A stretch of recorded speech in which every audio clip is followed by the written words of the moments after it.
Happy Sunday, everybody. It's the guy you love to hate, Thomas T. Tuttle. What's the T stand for?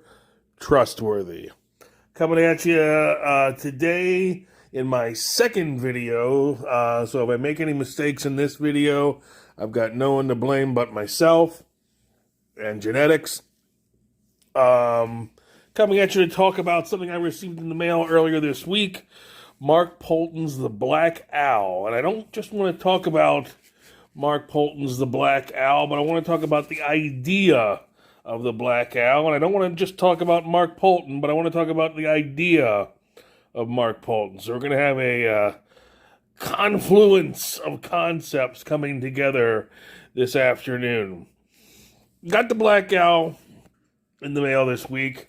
And I'm excited about it because I'm one of those weirdos who thinks that things going into the public domain is a pretty nifty idea.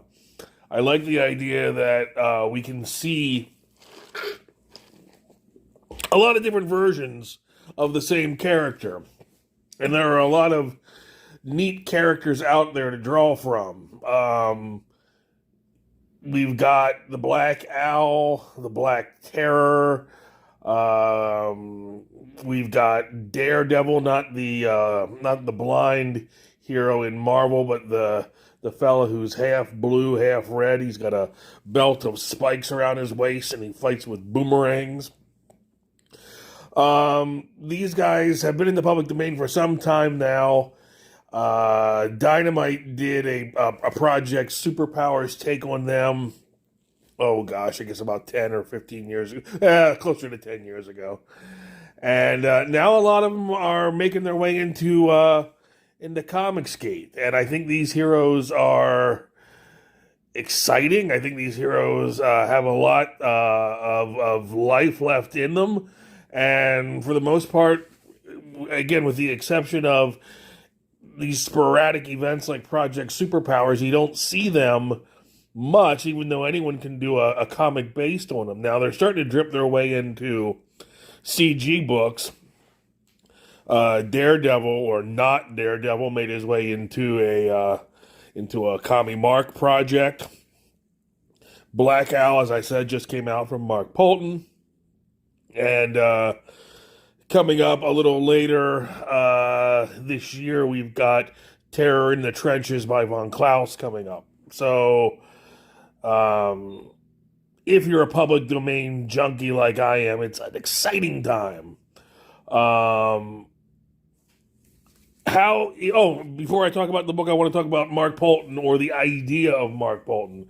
When I say the idea of Mark Poulton, I see sometimes Comicsgate as one huge body. If you've ever read Clive Barker's In the Hills of the Cities, it's a story about these giants that go to battle with each other. And when you get closer to the giants, you see the giants are comprised of people.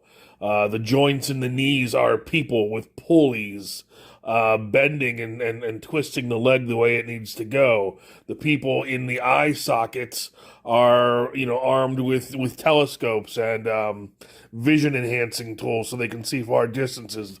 Everything in the bodies of these giants is actual life-size people making all the quote-unquote organs work.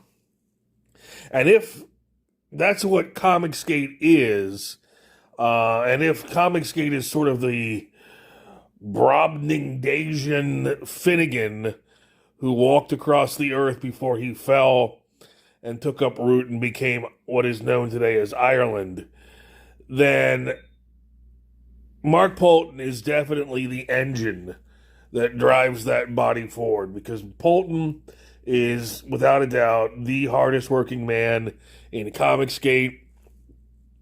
Every time you turn around, his company, Haunted Pizza, has a new project coming out.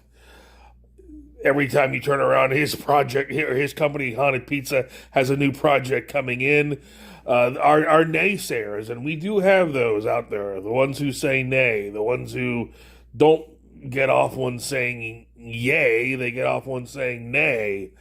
like a bunch of wet blankets. But they will always say, gosh, imagine if your comics came out monthly, like the big two, missing the entire point of Comicsgate altogether. But the one thing you can throw at them to repel them is Mark Poulton's got so many balls in the air, so many knives that he's juggling, that his books almost do come out monthly. And I wanted to give a quick shout out to easily the engine that drives the mighty Titanic heartbeat that is Comicsgate forward.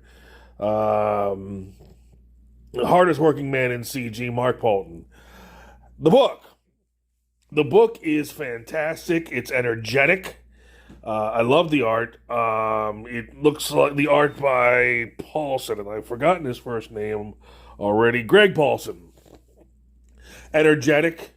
I love the costume. The costume is sort of a higher tech Batman style armor, which fits because obviously the Black Owl is a creature of the night, so he's going to want to be a winged predator of the twilight, and that's what his costume certainly conveys.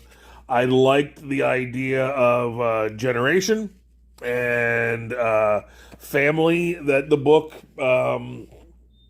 conveys. This Black Owl is the grandson of the one who made his original appearance back in the 30s and 40s. And it looks like that legacy is going to pay off in both good and bad ways for our hero. So I'm excited to see what happens with part two.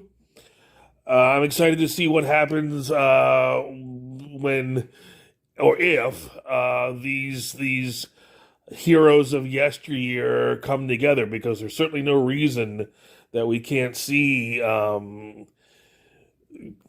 not crossovers, at least people stepping in and out of CG creators' universes, particularly in the case of these public domain characters. So, good stuff, good book. Give it a Tuttle recommend. And you know what a Tuttle recommend is? Tuttle recommend means you go tell your friend.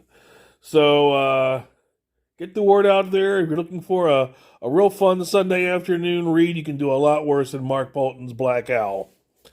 That's it. I'm done. This is video number 2 in the can. These things get, I won't say easier, but they get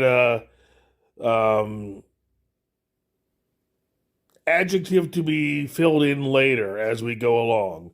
So thanks, everybody. Everyone have a great rest of your weekend. Bye.